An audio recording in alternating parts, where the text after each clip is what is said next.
Shout out sa lahat ng under ng asawa. Ito naman, kuskus walikos na naman ako kasi pinagalitan na naman ako ni Mrs. Ay, kakapagod talaga nitong wala tayong trabaho. Pinaglalaban-laban tayo. Nauutas-utas na tayo sa kakalaba. Lumalaki na ang braso ko. Ito, binanlawan ko na kaagad. At ito, nagutom na ako. Nagsaing na ako. Ito, kahoy lang gamit namin kasi wala kaming gasol. Walang pambili. Maganda yan, pausok-usok palagi. Palayo sa lamok. Ito, sinindihan ko ng maywagang plastic. Kagaya ng kaibigan nating plastic. Gago! Ito na nga. Ang bilis natin maka. Basta kahoy ang gamit natin, mabilis lang. At ito na, dininis ko na ang kaldero at saka nilagyan ko na ng bigas. Mekos natin ng bigas. Mekos. Tornado. Banlaw lang. Dalawang banlaw. Ito, slow mo. Wala pa. Ito. Slow mo. Ayan. Slow mo natin. Para may effect man.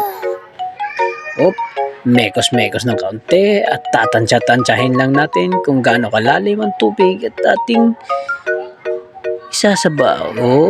Pati naman tayo dito napapailing eh.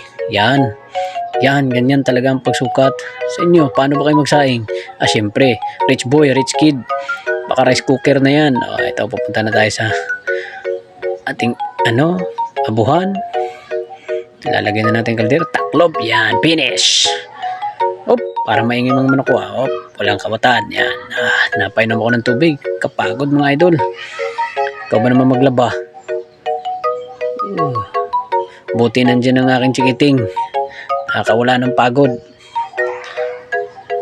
Upo muna tayo. Hintay tayo ng bantayan natin ng sinaing kasi baka makawala.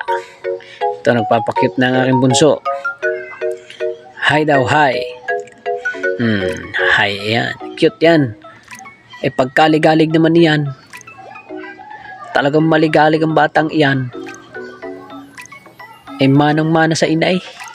Tignan nyo ga naman. Nagpapaganda pa eh. Pagkaligalig naman urog tasan na eh. Yan, hanggang dito na lang po mga idol muna.